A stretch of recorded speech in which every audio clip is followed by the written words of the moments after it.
Muy buenas tardes, quiero darles la bienvenida a esta primera versión del año 2020 del ciclo Desafíos Directivos y comentarles que tenemos un tema relevante hoy, el tema del financiamiento en contexto de contingencia.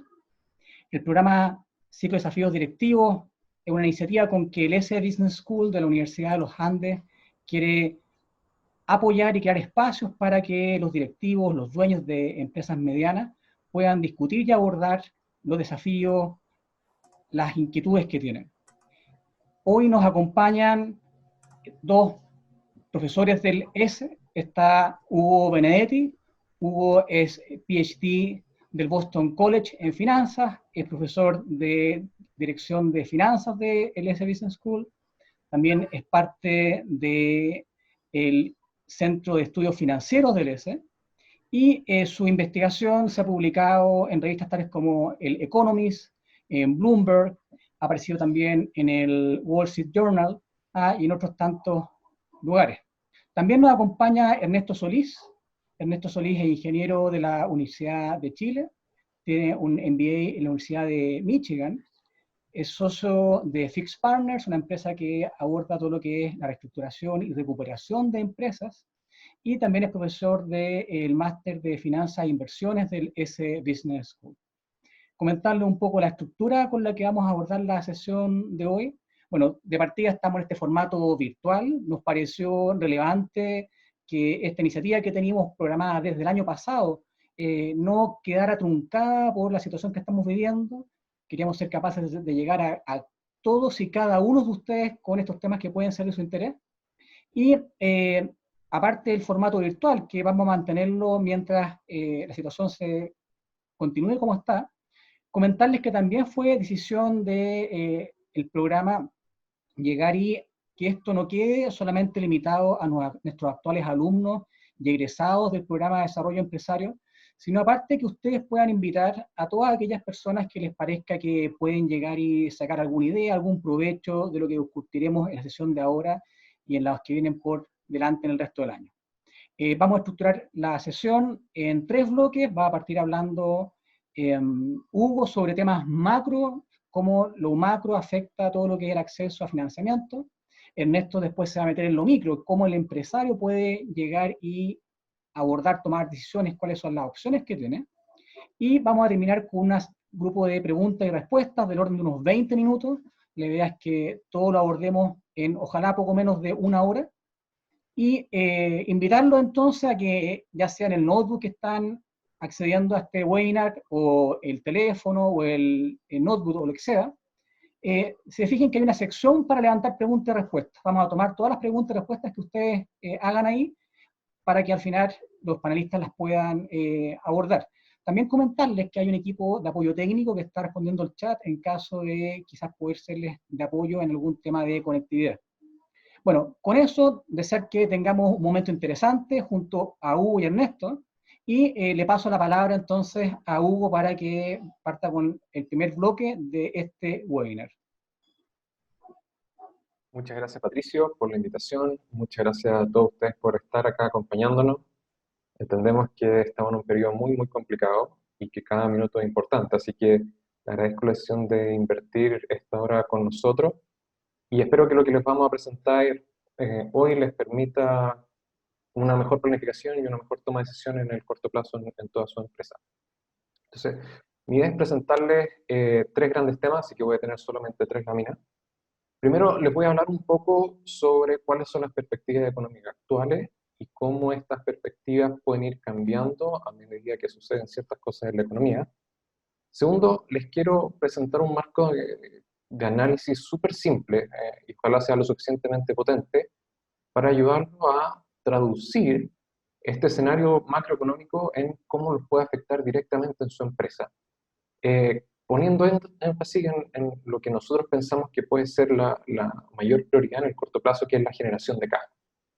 Y finalmente, quiero motivarlos a ampliar este análisis de nivel de empresa a nivel de industria, a nivel de competencia, para que puedan identificar cuáles son los potenciales riesgos o desafíos y las oportunidades que pueden salir de este escenario. Que quiero destacar bastante que si bien el escenario es un poco negativo, de todas formas se van a generar oportunidades y la idea es que ustedes tengan herramientas para poder capturarlas en el corto plazo. Demos un segundo para compartir la presentación.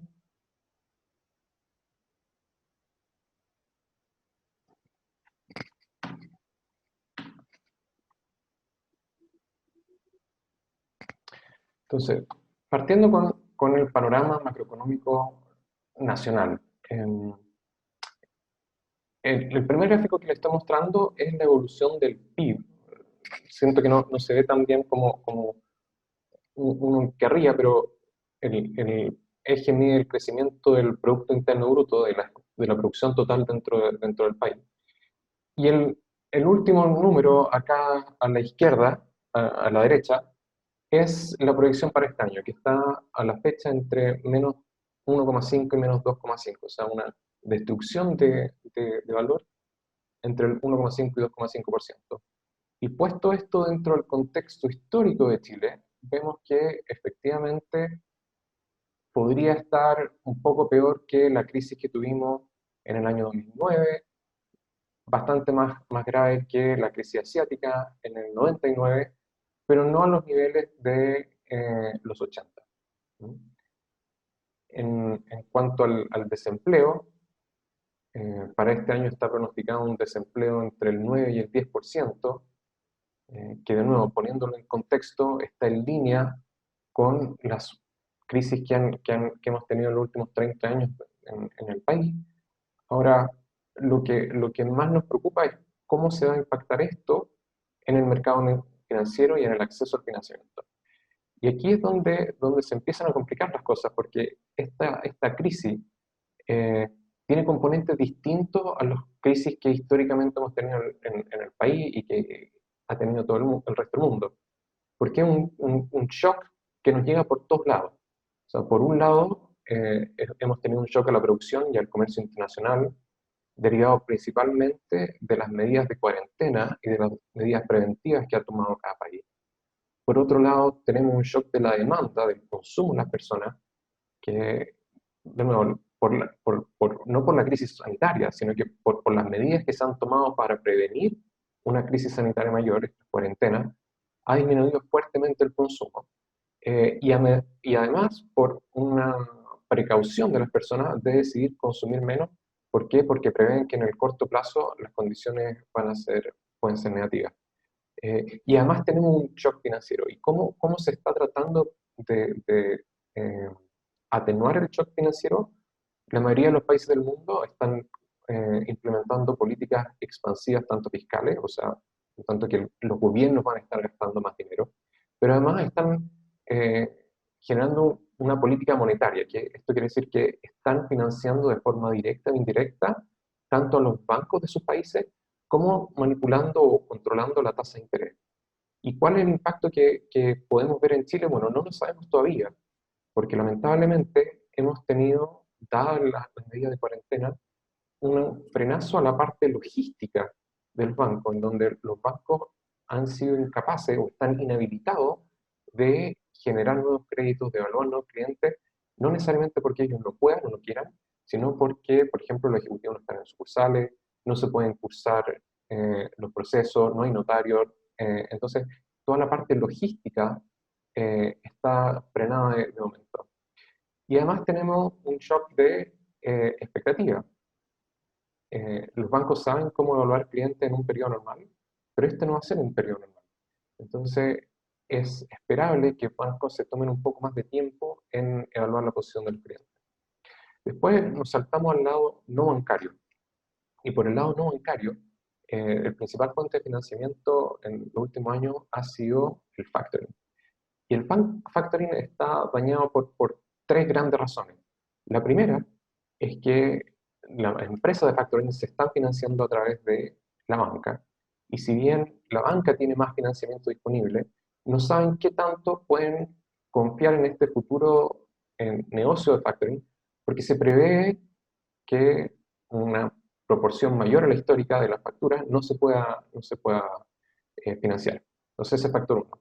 Factor 2 es el mismo riesgo dentro de la empresa factoring. O sea, ellas no van a poder reconocer o van a poder evaluar el riesgo de cada factura de la misma forma que lo venían haciendo.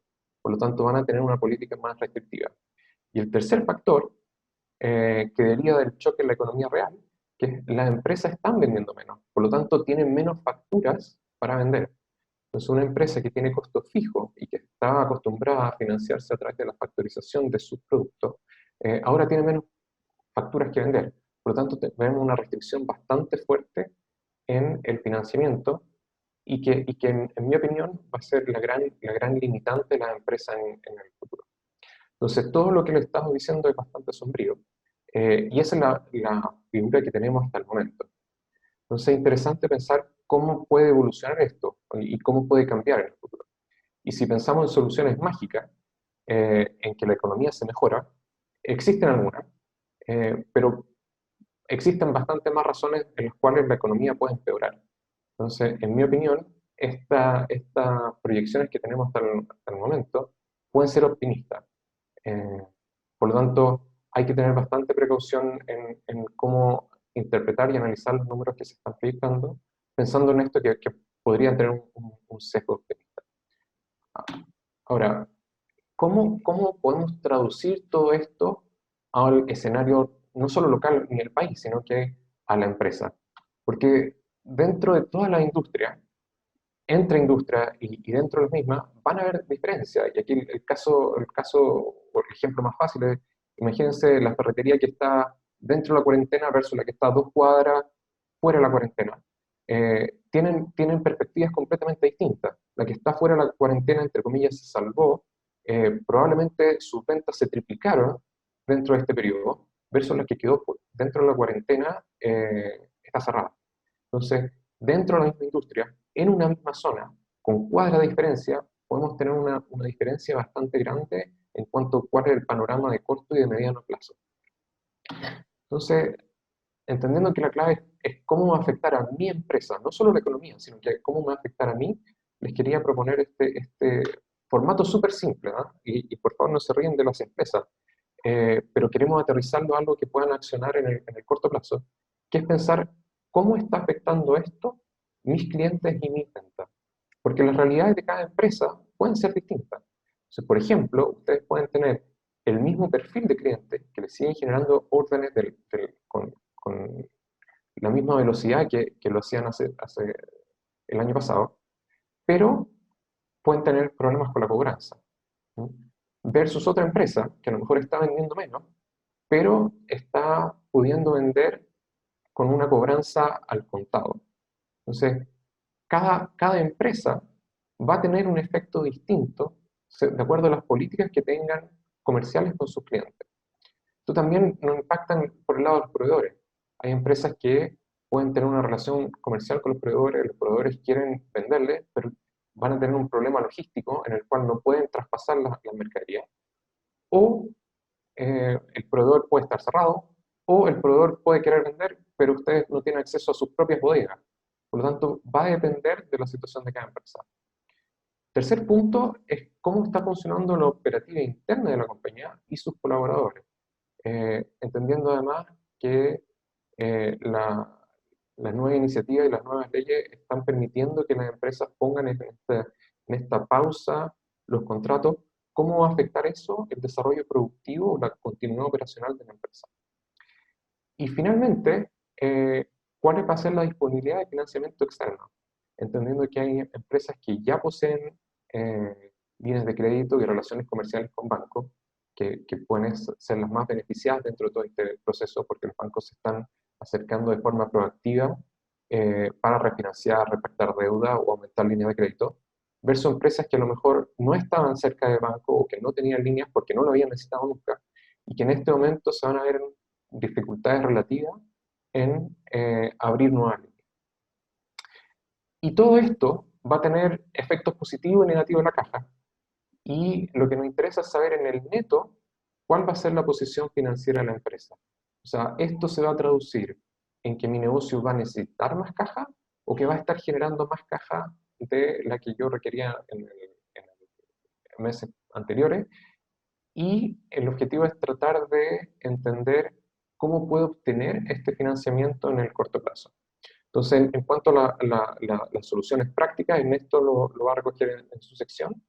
Pero antes de llegar a eso, quiero plantearle el tercer punto, que es, partimos con la macroeconomía, seguimos con cómo puede traducirse esto a situaciones específicas dentro de mi empresa, y el tercer punto es cuál va a ser la posición relativa de la empresa dentro de mi industria, entendiendo esto de que no todas las empresas van a ser afectadas de la misma forma.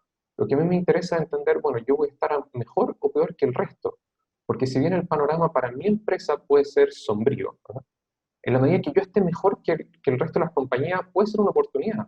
Puede ser una oportunidad de crecimiento en términos de clientes, puede ser una oportunidad de crecimiento en términos de mejorar mi relación con los proveedores, por lo tanto lo puedo transformar en una oportunidad de desarrollo.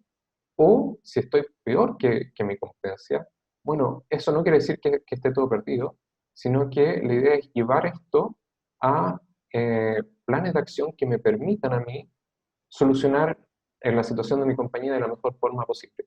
¿Qué quiere decir esto? Si lo que yo estoy viendo es que mi empresa va a estar necesitando caja, la idea es que hoy puedan tomar soluciones proactivas de preparar su empresa, planificar la empresa, buscar alternativas de financiamiento para que llegado el momento no dependan simplemente de cuáles sean las decisiones que la competencia tome, sino que ustedes puedan tomar una posición más proactiva. Entonces, con eso cierro mi parte. De nuevo, el resumen de qué era lo que les quería transmitir. Uno, en el contexto macroeconómico, el panorama está bastante sombrío, desalentador, pero yo creo que va a variar de industria a industria y dentro de cada industria puede ser muy distinto el panorama de cada empresa. Y en términos relativos, lo más importante es que ustedes sean capaces de identificar prontamente si van a estar en una posición beneficiosa y van a estar liderando dentro de la industria, o si tienen que tomar medidas precautivas y preventivas en este momento para que esto no genere conflictos mayores. ¿No? Entonces, con eso cierro mi parte. Ahora dejo a Ernesto que continúe. Muy bien, buenas tardes. Voy a, si me dan un segundo, compartir la pantalla.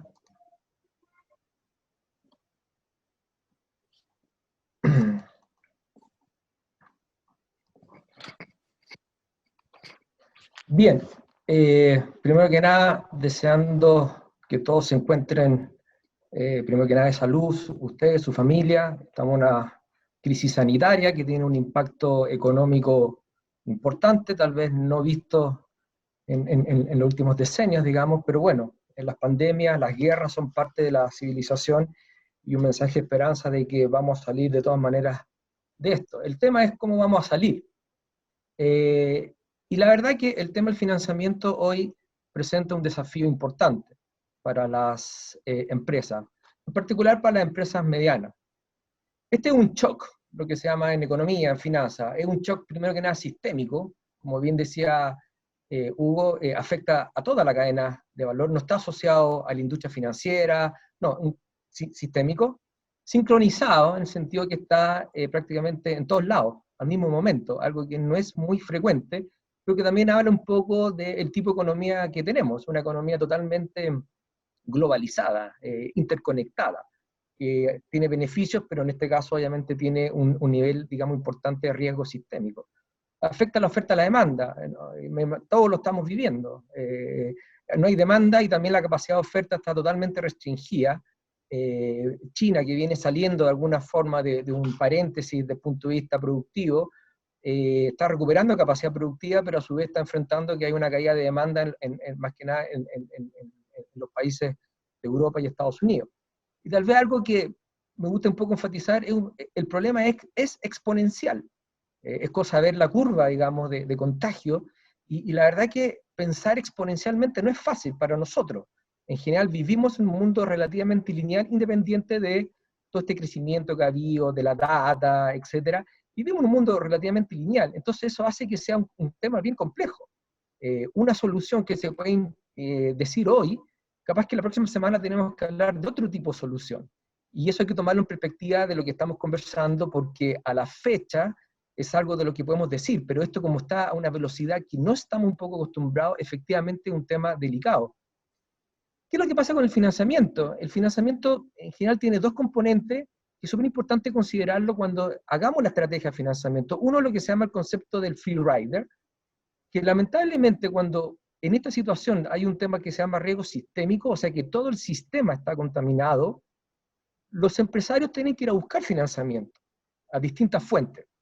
El tema es que lamentablemente otro tipo de compañía no necesariamente que tenga la capacidad de pago, la disposición de pago, también va a ir. Entonces hay un tema que el financia, digamos, que el riesgo crédito, es un tema importante porque el riesgo crédito ha subido. Entonces tenemos que ver cómo de alguna forma, tanto a nivel regulatorio, de los bancos y de los empresarios, hacer que ese riesgo baje, porque si no, no va a fluir el crédito, va a ser difícil porque en el fondo no vamos a poder discriminar quién sí de alguna forma necesita y merece tener financiamiento respecto tal vez a una compañía que no. Y lo otro que también es importante, el concepto de asimetrías de información. El empresario tiene más información de la empresa que el banco o el intermediario financiero. Entonces es un tema también delicado en el sentido de que hay que saber mandar señales, digamos, lo voy a explicar un poquito más adelante, al intermediario financiero para que esta asimetría de alguna forma mande una señal de que es un buen deudor. Por lo tanto, al ser un buen deudor, sí le voy a prestar recursos porque sí me va a pagar y sí tiene disposición al pago. Otro tema que pasa en el segmento, digamos, de pyme, es que la empresa prácticamente es la persona. Y literalmente es así. O sea, la persona prácticamente mes a mes, y no necesariamente tiene que esperar hasta fin de año para hacer un retiro de utilidades, la persona a fin de mes hace todo el pago, imposición, etcétera, tiene un flujo de caja y hace un retiro, porque con eso vive. Entonces, es una característica distinta porque de alguna forma hay que superponer también el efecto de la realidad de la persona o la familia que está asociado al empresario y dueño de la empresa. Yo fuertemente recomiendo que todos puedan hacer un estado financiero de la empresa, obviamente, pero también personal, que puedan ver sus necesidades para los próximos 6 meses o los próximos 12 meses, que puedan ver su patrimonio personal, porque está muy conectado la empresa con la persona, y eso de alguna forma puede condicionar ambas decisiones, tanto por el lado de la persona y obviamente por el lado de la empresa. Algo que se está de alguna forma visualizando es que las tasas no necesariamente van a bajar mucho. Acuérdense que las tasas obviamente se componen de un costo de fondeo que obviamente se ha ido inyectando en liquidez, pero también tiene una componente de spread de riesgo. Y los riesgos han subido. Y eso efectivamente se va a ir viendo.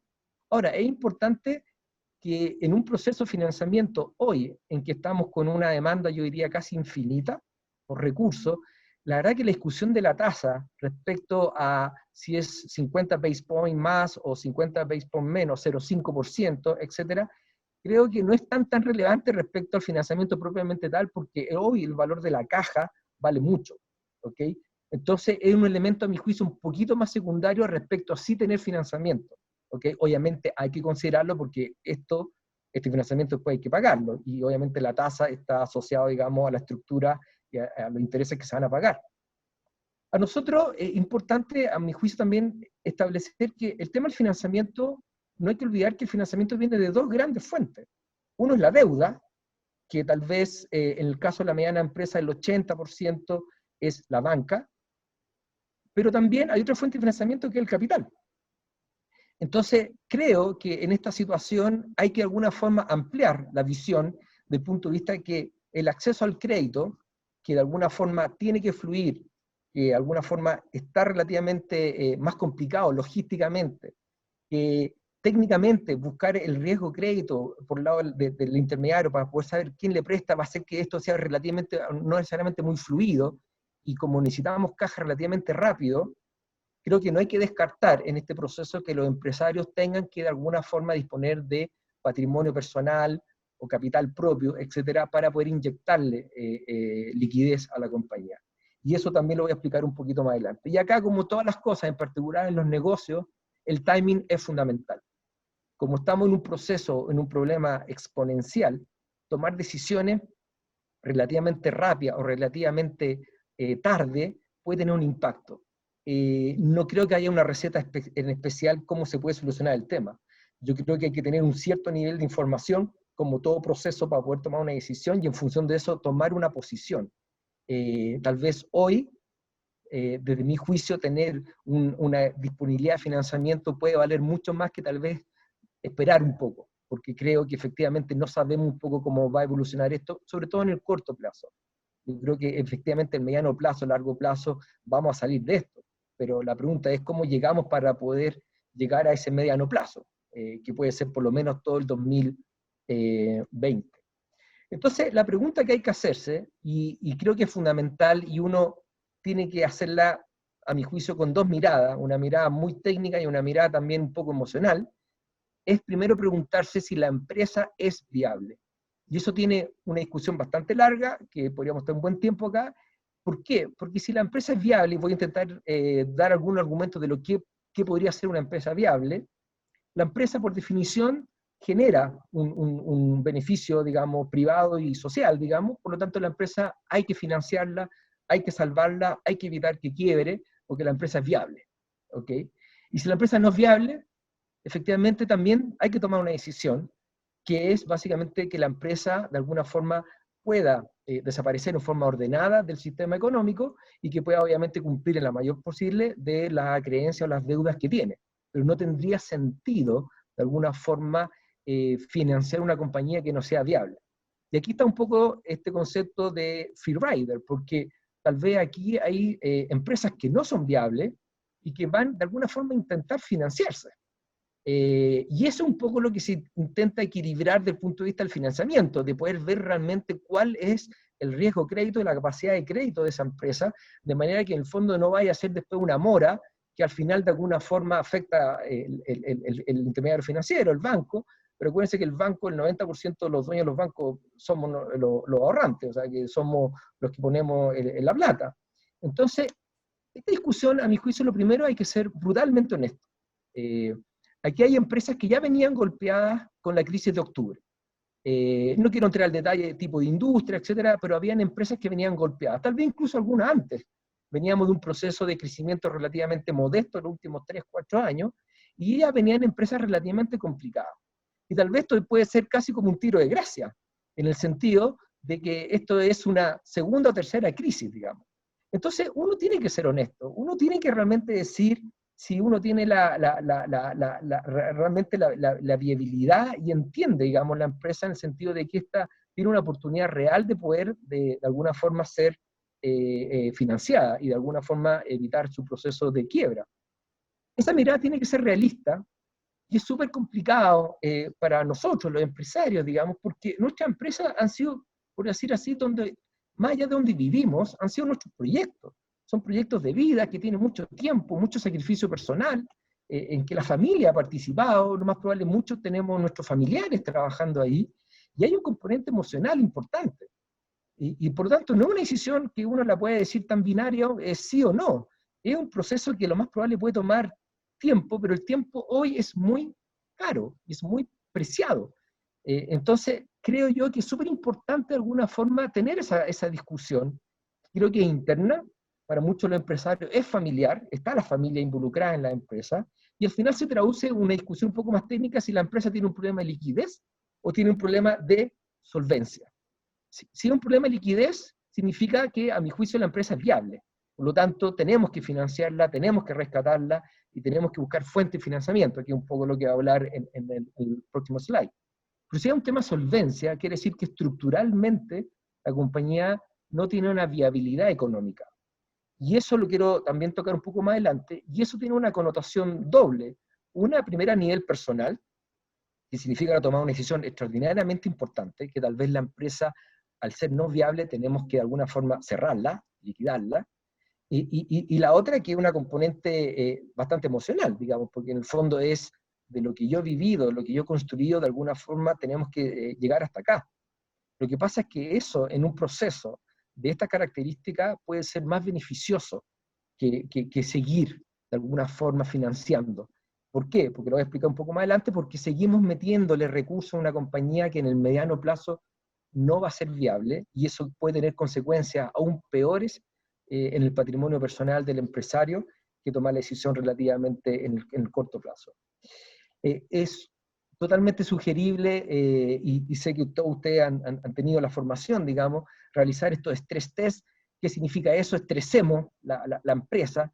La verdad que hoy proyectar flujo de caja es bastante, a mi juicio, aventurero, porque ¿qué proyectamos?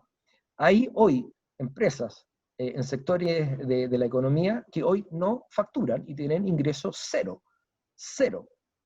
Y no se sabe cuándo van a poder de alguna forma empezar a facturar, porque la verdad que no sabemos porque estamos en un proceso sanitario en que está cerrado la operación en ciertos sectores de la economía y geográficas del país. Entonces, cuando uno tiene ingresos cero, que la verdad que uno no modela esto en ningún tipo de escenario, uno puede tener una reducción del 10%, el 20%, pero creo que amerita, a mi juicio, si hiciéramos un escenario que es muy difícil, pero si me pudiera aventurar para un 2020, yo me atrevería a decir que por lo menos en el 2020 podemos tener una caída del 50-60% de los ingresos de aquí a fin de año. Donde un Q2, o sea, un abril, mayo, junio, muy complicado, esperando que a partir del Q3 se pueda relajar un poco y volver a facturar. Y la pregunta que estábamos todos discutiendo, y nadie sabe, y creo que sería alguien muy aventurero decirlo, ¿qué tipo de recuperación vamos a tener? Una recuperación tipo V significa que caímos muy rápido y nos recuperamos muy rápido. Una recuperación tipo U es que caímos y nos quedamos abajo y subimos relativamente rápido. Y la que más tememos todos es que sea una tipo L, que baja muy rápido y nos quedamos abajo un buen tiempo. Entonces, creo que hay que hacer esos análisis y en función de eso ver una realidad del punto de vista de cómo los flujos de caja, pensando sobre todo en un 2020, tenemos la capacidad de poder llegar a fin de año y en función de eso también definir los requerimientos de financiamiento.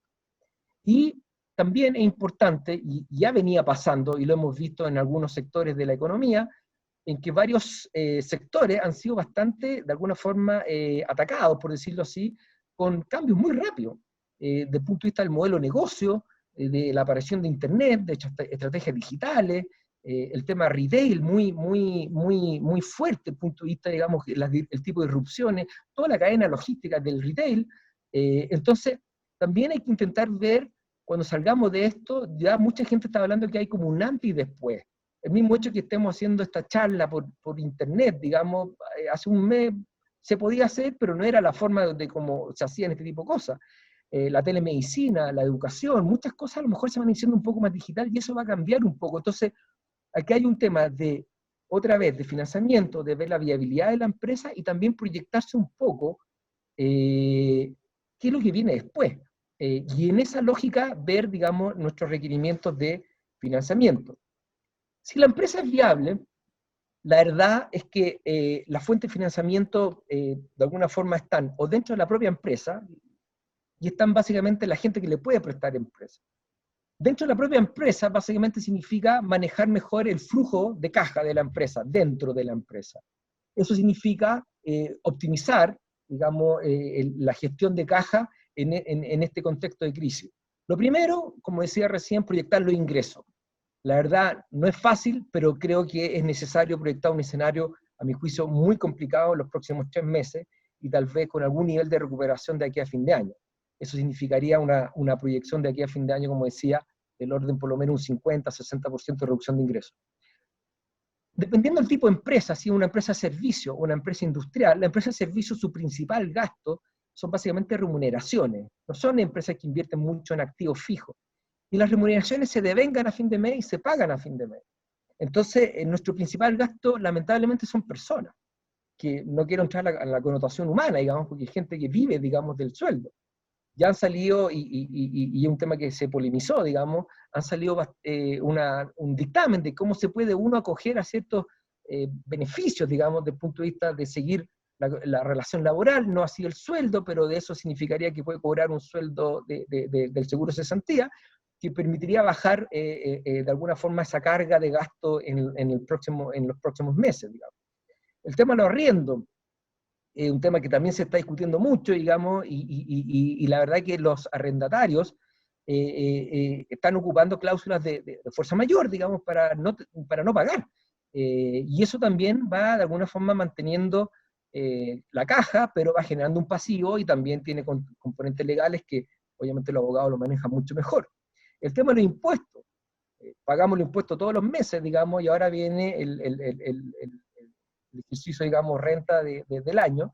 Se postergó para un cierto tamaño de empresa, 3 meses, digamos, lo que es renta, y también lo que IVA se puede pagar escalonado en un plazo de tiempo.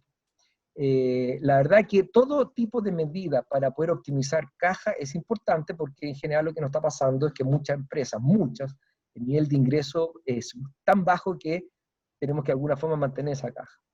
Como decía antes, en este proceso de ahora ir a buscar financiamiento, y lo voy a llevar un poco a la banca, a los intermediarios financieros, tenemos estos elementos de free rider y de asimetrías que tenemos que de alguna forma diferenciarse. Yo creo que lo primero es que el financiamiento más cercano está con el banco, etcétera, que ha trabajado con nosotros mucho tiempo. ¿Por qué? Porque ese banco conoce nuestro comportamiento de pago, conoce nuestra empresa. Creo que ir a buscar financiamiento hoy a un banco nuevo que no somos clientes, etcétera, puede ser relativamente más complejo y más lento. Básicamente por un tema de que, como hay asimetrías, no nos conocen, digamos, más allá de los informes que hay en el sistema para ver un poco el comportamiento de pago. En el diferenciamiento, que lo voy a explicar un poco más adelante, es muy distinto ir a pedir un crédito, digamos, de capital de trabajo, sin garantía, o pedir un crédito con garantía. Ahora veremos qué garantía o cuánta garantía tenemos o cuánta queremos poner. Es una señal importante para el intermediario financiero de decir, bueno, acá más allá que estoy bajando mis riesgos, hay una señal importante de que este deudor está poniendo parte de su capital, etcétera, y yo de alguna forma voy a financiar una parte. La deuda, en Chile, la mediana empresa, los principales acreedores son los bancos, con el 80% aproximadamente de la masa crediticia, de la deuda. Y lo que está pasando hoy, que un día, hace 2-3 horas, digamos, el presidente Piñera promulgó o va a avanzar en un paquete, digamos, un segundo paquete, es que la banca, más allá de que hizo todo un proceso de repactación, fue bastante comentado, digamos, pero la repactación que se ha hecho ha sido básicamente a los propios clientes, ¿okay? Por lo tanto, los conocen, con algunas restricciones relativamente fuertes, tenían que estar con los créditos al día, etcétera, cosa que no necesariamente estaba pasando partiendo por la crisis que venía de octubre, y lo que eran créditos hipotecarios en general están garantizados, por lo tanto no había una mayor exposición, por decir así. Hay un tema contable, etcétera, pero no había una mayor exposición. Y lo que sí se está discutiendo, y creo que a mi juicio va a ser el camino más expedito, es que parte de ese riesgo que estaba diciendo yo, de este riesgo crédito que se subió, lo tiene que absorber el Estado a través de garantía. Y aparecen estos créditos que se llaman FOGAINO, FOGAPE, que se ocupaban mucho, etcétera, y ahora yo creo que se van a ocupar bastante. Lo que se está hablando es una inyección importante de capital a los bancos, que uno toma el nivel de palanca que pueden tomar sobre ese capital, estamos hablando de un capital bastante importante, y me atrevería a decir que va a ser el principal elemento para poder financiar la mediana empresa, que básicamente es un crédito que tiene una garantía de Corfo, y eso significa que baja ese riesgo y eso permite un poco al banco poder hacer más fácil el proceso Por lo tanto, yo recomiendo fuertemente, tal vez, a trabajar con nuestros bancos en esta línea que hay que ver bien cómo se va a ir materializando, pero claramente va a ser un muy buen elemento de financiamiento en que el riesgo está absorbido por una parte por el Estado, y como decía, si también parte ese riesgo lo pone el dueño de la empresa con capital, etcétera, creo que ese proceso de financiamiento debería ser bastante rápido. Todo lo que se llama el shadow banking, el factoring, lo decía recién Hugo, en general, y creo que puede ser un poco más acotado, no hay facturación, no hay facturas, entonces es difícil, digamos, de factorizar algo que no existe, el título ejecutivo, y financiamiento directo en general del factoring, más allá del costo, etcétera, creo que no va a ser tan simple, digamos. Hay estructuras de deuda privada que se llama, que existen, que algunos fondos de alguna forma han financiado y están financiando empresas, no algo muy masivo, no algo a nivel de la escala que creo que se puede necesitar, es algo más bien selectivo, tiene un cierto nivel de tiempo que hay que hacer, porque hay que auditar la empresa, etc. Por lo tanto, creo que todo lo que pueda ser financiamiento privado, no bancario, puede ser una oportunidad, no la veo muy factible en el corto plazo. Y como decía, todos estos procesos de financiamiento, en la medida que podamos poner algún nivel de garantía, yo sé que es algo que necesariamente queremos, pero estamos siempre en la lógica de que la empresa es viable, por lo tanto sí hay que salvarla. Entonces creo que garantías tanto de la empresa como garantías personales, que pueden ser una segunda casa, alguna propiedad, algo que permita de alguna forma bajar este riesgo, creo que hay que considerarlo seriamente porque creo que permite de alguna forma acelerar un proceso de financiamiento y hacer, digamos, que el intermediario, que el banco pueda facilitar estos procesos de deuda. Un otro elemento que, como recién lo decía, es básicamente el equity o el patrimonio de los dueños. La realidad es que el empresario mediano, dependiendo obviamente del tipo de empresario, el tipo de industria, etcétera, no está muy capitalizado. ¿Okay? Tal vez tiene a nivel personal, tiene algún nivel de patrimonio, etcétera, algunas propiedades, puede tener ahorro, etcétera, pero claro, dependiendo obviamente de la empresa, no necesariamente está muy capitalizado, por lo tanto, no es algo tan fácil, digamos, pero si uno tuviese esa capacidad, creo que hay que pensar seriamente en este concepto del timing que yo decía, de tal vez apurar un poco este proceso desde el punto de vista de la garantía para tener un financiamiento relativamente más rápido y ya asegurar una línea, un financiamiento por lo menos para los próximos 9 meses. Otro tema que va a pasar y que es cosa de tiempo son los procesos, yo diría como de cambio de propiedad o procesos de M&A o de fusiones y adquisiciones. Si yo ya no pude de alguna forma buscar financiamiento interno, hice una caja interna operacional, optimicé, si de alguna forma ya recurrí al financiamiento bancario, si ya puse recursos propios, bueno, la opción que me quedaría, si todavía me falta, es tal vez algo que no necesariamente es muy fácil, porque significa ciertas decisiones desde el punto de vista de la empresa, compartir la empresa con otro empresario, y de alguna forma compartir la propiedad, algo que no necesariamente no es fácil, un poco. Creo que es una opción muy válida, que es el tema de entrar en procesos de fusión, de buscar una oportunidad de buscar sinergias con algún competidor, con algún cliente, con algún canal de distribución, alguna integración vertical, etcétera. Pero hay que entrar en un proceso de tomar decisiones desde el punto de vista de la estructura de la empresa. Creo que es algo súper válido, creo que no hay que tenerle miedo, creo que es cosa de ver la historia cuando han habido estas grandes crisis.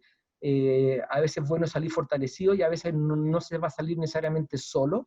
Creo que no es malo, sé que a veces es difícil, digamos, esto de poder ahora interactuar con más personas, pero bueno, creo que en este caso, si la empresa es viable, creo que el compartir un nuevo proyecto con una nueva realidad, algo que tal vez veníamos pensando, etcétera, es el momento tal vez de tocar esa puerta, llamar a esa persona y buscar, digamos, una propuesta en que puedan de alguna forma buscar esa sinergia, capitalizar la empresa y esperar para cuando venga de alguna forma el repunte estar mejor posicionado en una empresa más grande, etc. Bueno, la venta de activos siempre está en la mesa, el tema es que el valor de los activos bajó bastante, pero obviamente este es un tema de orden y claramente tal vez en esta demanda infinita de financiamiento, vender activos puede ser tal vez no lo óptimo económicamente, pero sí desde el punto de vista que financieramente es más importante tener la caja para evitar un mal mayor. Siempre, en general, en la empresa hay activos que ni siquiera a veces sabemos por qué los tenemos, que no son muy productivos, unidades de negocios que no están generando rentabilidad, etc. Y claro, el momento no es el mejor, pero buscar un proceso de venta de activos que también no es tan rápido, pero en un mediano plazo sí es válido, creo que también es bueno considerar. Y algo importante antes de ir al proceso final, digamos, mi última slide, es que si todo esto de alguna forma no funciona o se nos hace difícil, no hay que olvidar que hay una nueva ley, que es la antigua ley de quiebra, de hecho ya no se llama ley de quiebra, se llama ley de insolvencia y reemprendimiento del año 2014, que es la ley 20.720, que podríamos estar más tiempo acá, pero Lo que permite es que nos podemos acoger en un proceso que se llama reorganización concursal. Eso tiene muchas, a mi juicio, en el caso que estamos viendo, tiene muchas fortalezas, porque básicamente lo que permite es que la compañía tiene la convicción de que la compañía es viable, tiene de alguna forma ciertas dificultades en un proceso de negociación con los acreedores, ya sea porque son muchos, ya sea porque ahora tal vez va a haber una avalancha importante de negociaciones unilaterales de los bancos con la empresa, por lo tanto poner de acuerdo 3 bancos, 4 bancos, 5 bancos, más otros acreedores, proveedores, no va a ser muy fácil. Entonces, lo que permite esta figura legal, permite poner a todos estos acreedores en la misma mesa, por decirlo así, le entrega una protección financiera a la empresa, en el sentido que la empresa no se le puede hacer ningún tipo de embargo, juicio, etcétera. La empresa queda protegida y le da un tiempo del orden de 3, 4 meses para que el empresario pueda proponer a los acreedores una fórmula de pago. Y esa fórmula de pago, obviamente, se tiene que ser aprobada por los acreedores. Es algo extraordinariamente válido y que en su momento podríamos profundizar. Y ya para ir terminando, claramente si la empresa no es viable, en rigor lo que habría que hacer es hacer un proceso de liquidación de la empresa. Otra vez, la ley 20.720 permite hacer un proceso de liquidación concursal, un proceso más ordenado. Básicamente, la empresa no es que uno pierda la propiedad, sino que la administración pasa a un liquidador. Se evitan ejecuciones individuales al deudor, porque hay una masa por lo tanto no van a haber 20 personas llamando, porque no se puede. Se detiene el nivel de exposición de la deuda, porque hasta aquí llegamos, y la verdad que al final esto es un proceso más que nada ordenado de liquidación, que lo que permite es básicamente, si uno vuelve a reemprender, tener un proceso, haber tenido una historia mucho más ordenada de cómo fueron los procesos, digamos, de cierre de la empresa, y algo que obviamente sería la última instancia considerar, que sería básicamente cerrar la empresa. Eso, Pato, tenía, digamos, para compartir. Muy bien, bueno, tenemos varias preguntas ya. Quiero animar a quienes tienen alguna inquietud a que en la sección que tienen de pregunta y respuesta nos escriban. Y quiero partir, hay dos preguntas que abordan el tipo de cambio. En la práctica habla las dos preguntas, una de cómo puede ser el comportamiento del tipo de cambio para los próximos meses, y la otra habla de instrumentos, productos que puedan abordar esto. No sé si alguno de ustedes puede abordar ese tema. Si quiere, parto Sí. yo en esto y si tiene algo que agregar me interrumpe. O sea, por el lado del comportamiento, a ver, en general nosotros miramos el diferencial de tasa de corto y largo plazo en dólares y en pesos para ver qué es lo que el mercado está pensando de cómo va a evolucionar el tipo de cambio a futuro. Y observando esos números, nosotros vemos que las tasas de largo y las tasas de corto son similares. ¿No? Entonces quiere decir que el mercado piensa que este nivel de tipo de cambio se va a mantener. No hay una disminución de tipo de cambio proyectada en el largo plazo, eso no se va a apreciar. Por lo tanto, lo que piensa el mercado ahora, demostrado por las decisiones financieras que están tomando, es que esta es una situación, por lo menos de mediano plazo. Con respecto a cómo protegernos, los instrumentos siguen siendo los mismos. Lo que va a cambiar es la disponibilidad. O sea, seguimos pensando en términos de forward y en términos de swaps. Para los que hayan tenido acceso a eso en el pasado, probablemente lo van a seguir teniendo en el futuro. El problema es si una empresa no tenía esos instrumentos y no había trabajado con un banco con esos instrumentos, es difícil que tenga acceso en este momento. ¿Por qué? Porque todo el proceso de creación de nuevos productos está detenido. Ahora, solo acotar que esta, de nuevo, es una situación distinta a la que hemos vivido en otro momento, y cuando todos estamos en crisis, no es tan malo como cuando yo nomás estoy en crisis. Entonces, yo creo que esto va a generar pie a que parte de este efecto de tipo cambio se traduzca a precio, porque no va a haber otra opción. Por lo tanto, a lo mejor no va a ser necesaria tanta cobertura, porque lo vamos a poder traspasar a precio directamente en el mercado. No sé si quiere agregar algo más en esto. No, solamente complementar, y yo me imagino que la pregunta viene de empresarios que de alguna forma están muy correlacionados con el tipo de cambio, exportador, importador. Yo creo que hay una volatilidad brutal, digamos, es cosa ver cómo ha evolucionado la bolsa en Chile, en Estados Unidos. Lo que sí uno ha visto a nivel de tipo de cambio, que hoy bajó bastante, digamos, que consistentemente se ha ido depreciando. Por lo tanto, sí, como dice Hugo, o sea, volvemos al tema de la posición. Es un buen momento para tomar o no tomar una posición respecto al tipo de cambio. Yo creo que hay que ver de alguna forma la facilidad y también entender que hay una volatilidad importante y eso puede hacer que algún instrumento haya subido un poco de precio, por lo tanto, a mi juicio es algo totalmente válido, pero hay que considerar, digamos, los pros y los cons.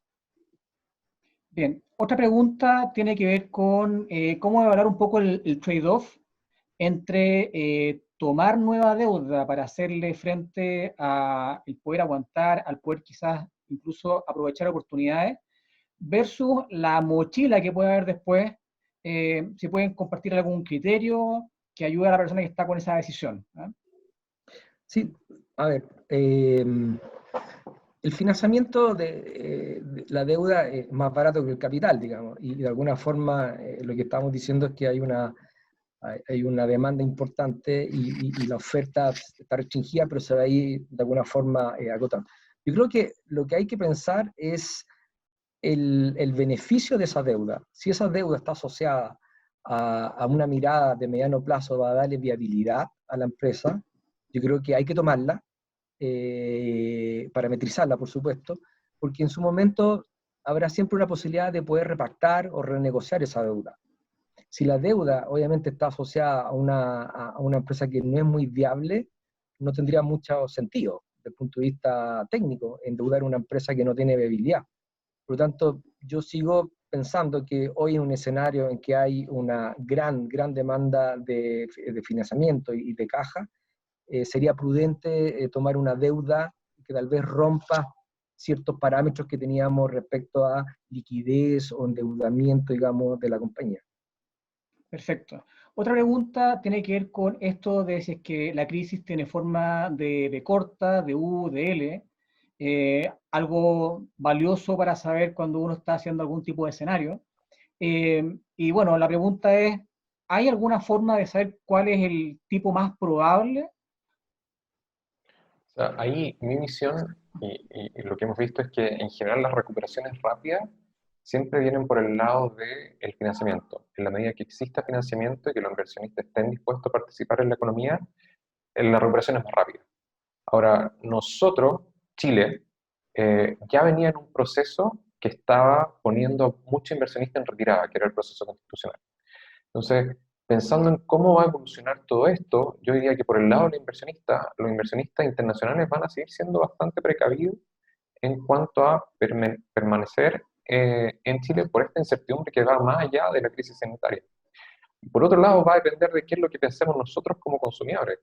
Eh, yo pronostico que muchas personas van a estar limitando también su consumo en el mediano plazo. ¿Por qué?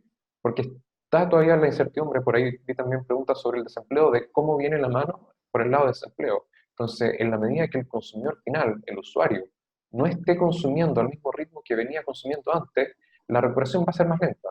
Y yo creo que todos de una u otra manera estamos preveyendo disminuir nuestro nivel de consumo, tener un poco más de ahorro, tener un colchón un poco más grande, porque no sabemos cómo viene el futuro. Esa es mi visión. Sí, yo solamente complementar, obviamente proyectar el futuro nadie lo puede hacer. Si yo pudiera de alguna forma ver un escenario, el día de la mañana lo decía el profesor Matías Brown, digamos, si uno ve la velocidad con la que se recuperó la economía mundial después de la última gran crisis, que fue la subprime, fue bastante más rápido en general. Si uno ve acá, más allá de que hay un shock muy grande, aquí no hay una destrucción de alguna forma del aparato productivo, etcétera. Yo intentaría apostar que esto va a ser una recuperación más tipo U, en que vamos a tener un 2020 muy malo, en que vamos a tener un 2021-22 con algún nivel de impacto, algunas se van a recuperar más rápido, otras más lentas, y tal vez ya en 3 años más volver a un cierto nivel que teníamos pre-crisis. Por lo tanto, creo que si uno pudiera como proyectar, Yo creo que hay que proyectar un escenario de a un año muy complicado y 2 años con un cierto nivel de recuperación, y ya a partir del cuarto año, de alguna forma, una situación más normal. Perfecto. Hay una pregunta que en parte la tocaron, que tiene que ver con que si, qué esperan ustedes en términos de una adecuación de la demanda. No sé si pueden agregar algo adicional a lo que ya han comentado. Yo creo que sí, o sea, como les comentaba, yo creo que el consumidor va a tomar decisiones de una forma distinta, ¿ah? Probablemente va a ser más precavido en tanto la obtención de deuda externa como en bienes de lujo, bienes suntuarios, vacaciones, el turismo va a cambiar. Pero también se van a crear oportunidades nuevas, o sea, Ernesto lo decía muy bien, probablemente hace 2 meses atrás no hubiésemos pensado en ir al médico vía webcam. Ahora sí. ¿Por qué? Porque no nos queda otra opción. Estar haciendo clase online también. Entonces yo creo que va a haber un cambio bastante grande en cuanto a nuestros hábitos de consumo. Yo Perfecto. solamente reforzar la esencia de nosotros, empresarios, etcétera. Nosotros, por definición, estamos constantemente cambiando y buscando oportunidades, sacando la parte humana de esta crisis que es muy dolorosa. Aquí ya existen y van a existir oportunidades, a nivel de nuevos segmentos, a nivel de nuevos servicios, nuevos productos, nuevas formas de distribución.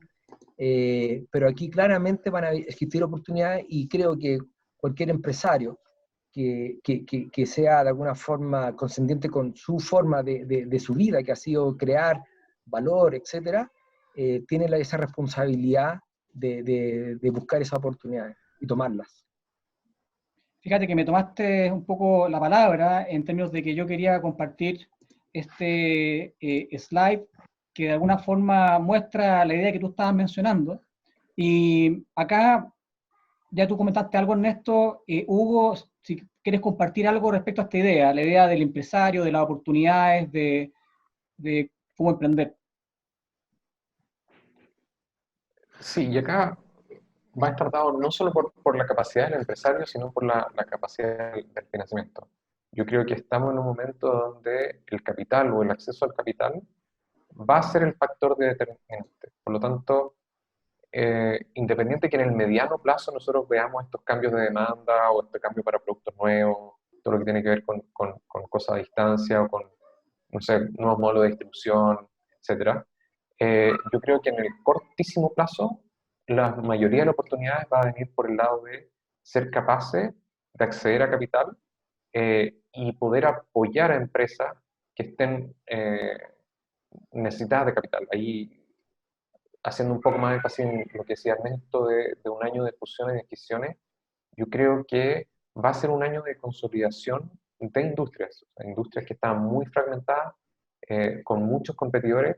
Probablemente va a haber bastante fusión entre ellos, donde no necesariamente los que hayan estado haciendo bien la pega, ¿ah? Que tengan rentabilidades positivas, son los que van a salir adelante, sino los que han podido tener acceso al capital, han sido capaces de reinvertir en su empresa, porque ahora el gran punto o la piedra de tope va a ser la liquidez. Perfecto. O sea, si te entiendo bien, entonces, clave ser capaz de mirar alternativas más allá de lo normal, ver quizás con quién me puedo combinar, cómo llegar y reinventarse pensando en toda la cadena productiva, mis clientes, mis proveedores, incluso la competencia, y aquellos que encuentren espacio ahí a buscar la forma de financiar ese espacio de desarrollo, de crecimiento, de hacer material las oportunidades que tengan para adelante. Oye, con esto ya estamos en tiempo. Simplemente quería agradecerle mucho a Hugo y a Ernesto por acompañarnos hoy. Agradecer también a todos los que nos han estado acompañando, escuchando, enriqueciendo esta discusión con sus preguntas, con su participación. Comentarles que en base a los temas que le preguntamos a nuestros egresados y alumnos del programa de Desarrollo Empresario, tenemos un calendario completo de fechas para seguir abordando temas de su interés, así que los vamos a estar invitando. Y bueno, esperando que tanto sus empresas, Chile y el mundo se recupere, desearles una muy buena semana y estamos en contacto. Luego, buenas tardes. Chao, chao.